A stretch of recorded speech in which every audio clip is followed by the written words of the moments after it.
This is the Marketing for Learning podcast, the only podcast in the world committed to enabling and empowering the capabilities of L&D through marketing. It's quite possibly the best podcast you'll ever listen to today.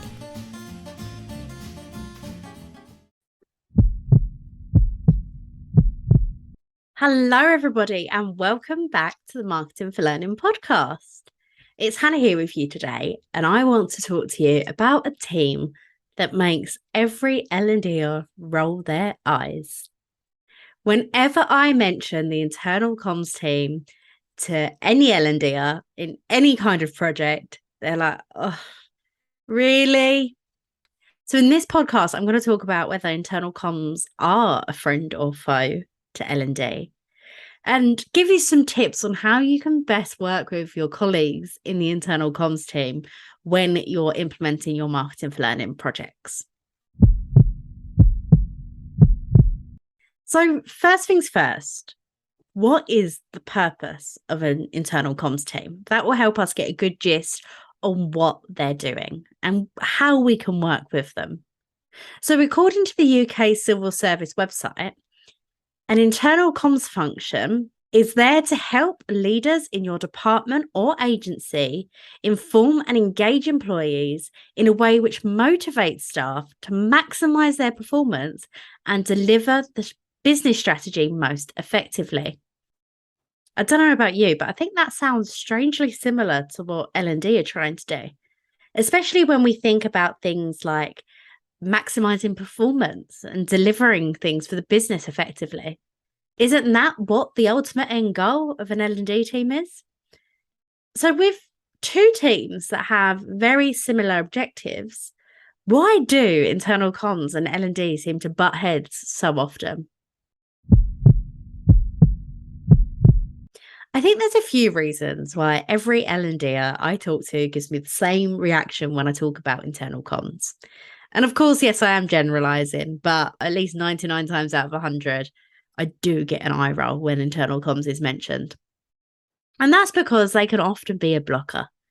They often say no to us, don't they?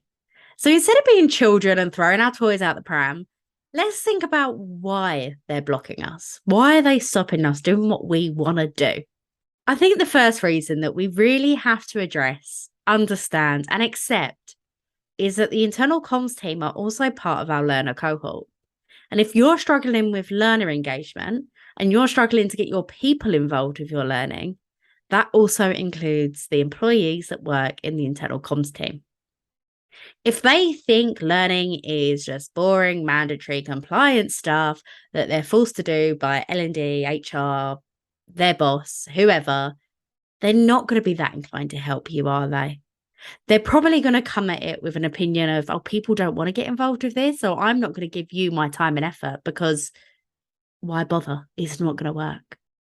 But then when we do have internal comms teams that kind of accept what we're doing and, okay, yep, we need to market our learning, that makes sense.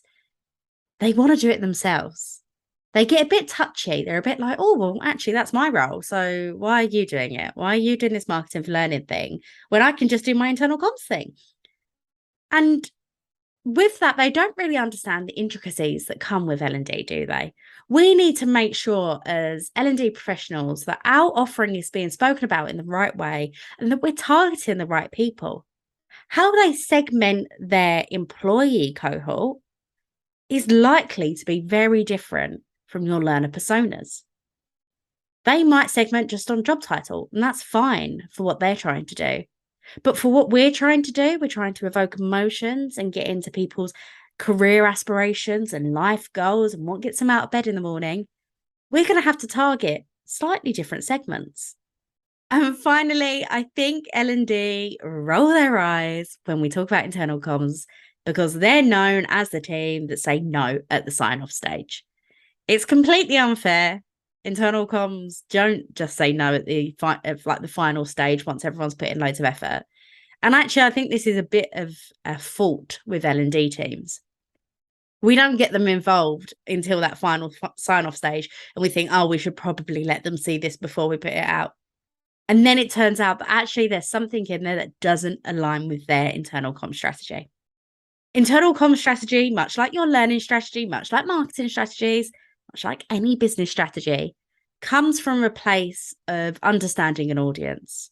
So there will be a reason why they're saying no. They're not just saying no because they're big bad meanies and they don't want you to do something. There's a reasoning behind it.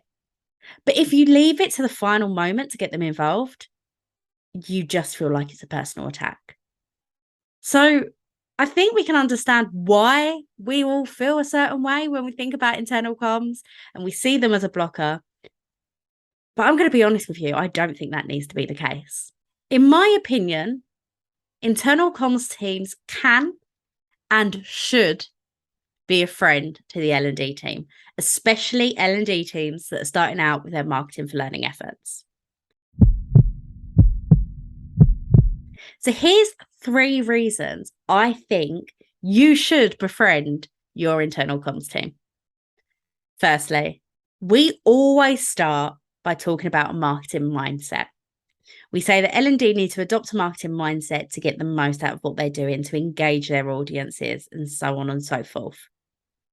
Your internal comms team has that mindset. They are internally marketing to your employees. They already have their audience front of mind, and their audience is the same audience as yours. You can learn a lot from them. They can remind you of all the good stuff that you're hearing here and you're trying to apply. They're a good sounding board for some ideas. They've done this before and they've got a marketing mindset. You can learn a lot from the internal comms team if you befriend them. The second reason I think you should befriend your internal comms team is because they've faced the challenges that you are about to face. I would never sit here and say that marketing for learning is, super easy. Everyone can do it. If you follow these rules, you're going to get 100% engagement rate every single time. Marketing isn't like that. Marketing really depends on your audience, how you do things. Sometimes it goes down to like the real nitty gritty of the time of the day you send an email. The entire purpose of your internal comms team is to communicate with your employees. So they've probably sent an email at the wrong time and got no reaction to it. They've probably tried different tactics and they know whether it works or not. They can help you start your marketing for learning journey from a place of knowledge, a place of research, a place of data, rather than starting completely from scratch based on your own assumptions and your own marketing knowledge. They're leveling you up here and they can really, really help you hit the ground running. And the third reason I think you should befriend your internal comms team is because they can amplify your message and vice versa. The internal comms team have a real holistic view of what's going on in your organization.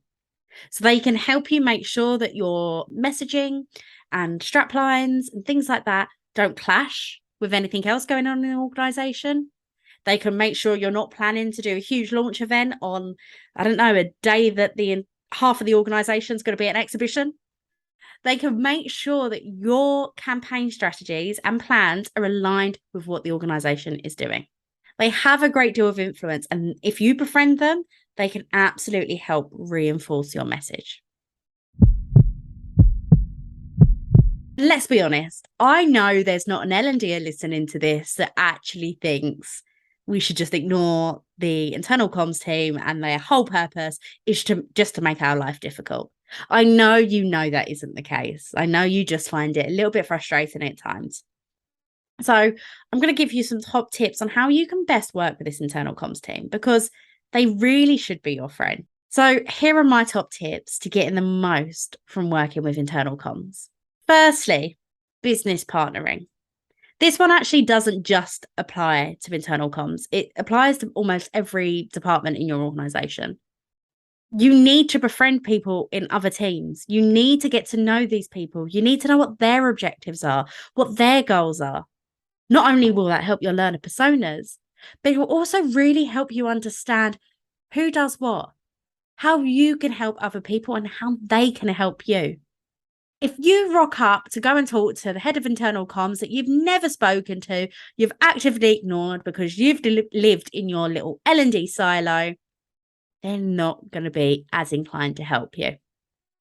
So my first tip is to make sure you've already built a relationship with them. And if you haven't, start building it today. My second tip is to get internal comms involved at the start. When we're doing marketing for learning projects, we always include internal comms team as a stakeholder. So when we're doing our discovery phase, we talk to them. We find out their sentiments to learning. We find out what we can and we can't do. We find out that information before we even start thinking of ideas. We see if there's a playbook we need to go along with. We see if there's brand guidelines or anything like that. We test the waters and we can see where we can push boundaries, but we find out all that information up front. Get them involved right at the start.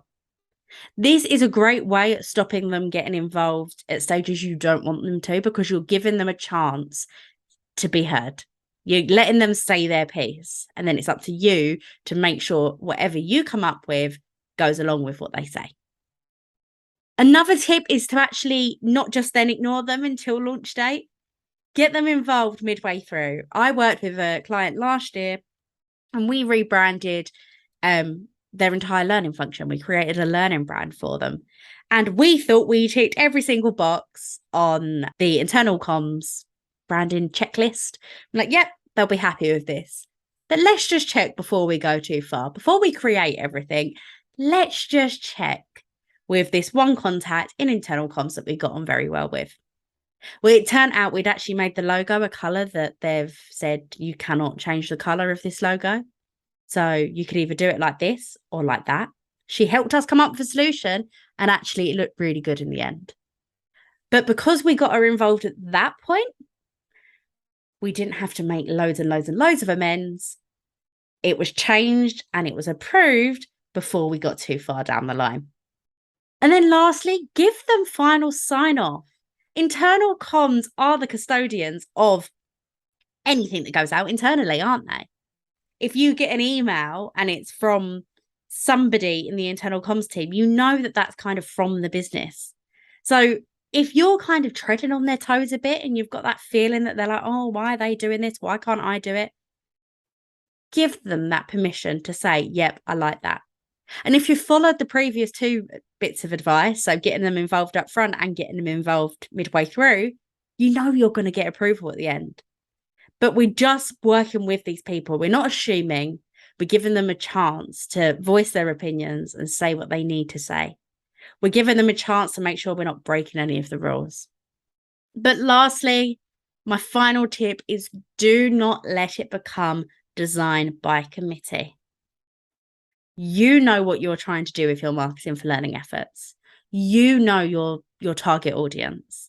You know that your learner personas represent specific parts of your audience that you want to target. You need to make sure you're hearing a range of opinions, not just from internal comms. But then when you come up with a solution and a marketing tactic or strategy that you think is really going to work, you have to pitch it to them. It's essentially saying, this is what we're doing and this is why. Never forget the why. People will be curious. They want to understand.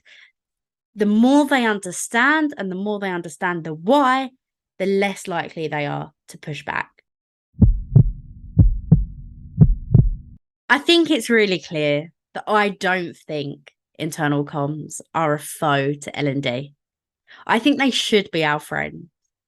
I think there is fault on both parts. I think sometimes as L&Ders, we like to just shove our head in the sand and pretend it's not happening. And then we get annoyed when things go wrong at the last minute.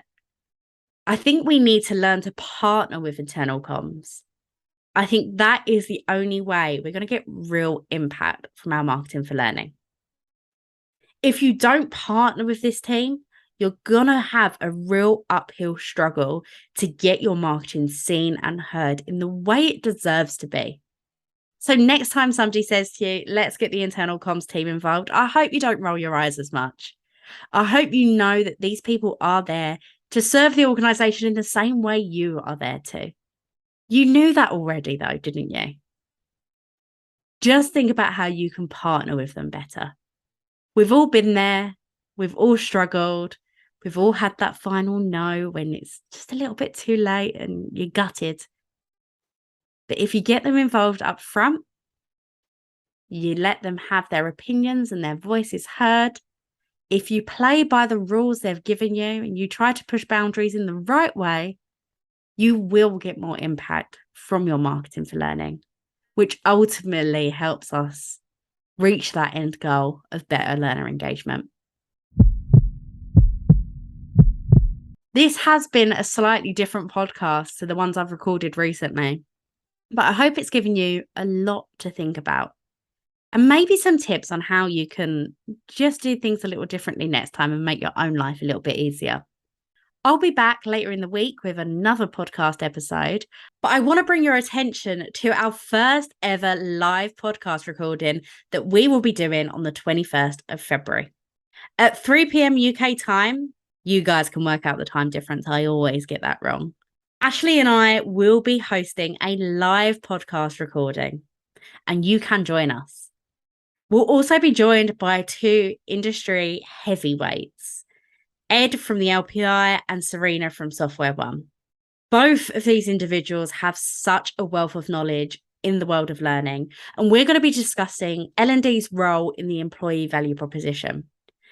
If you want to join us, I'll put the link in the show notes. I really hope to see you there.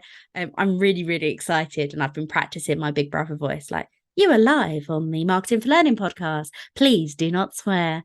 If you want to come and listen to our live podcast, get involved, ask the questions that you want to ask live on the podcast. We'd love for you to join us. I hope to see you there, but if not, I'll see you on the next podcast, guys.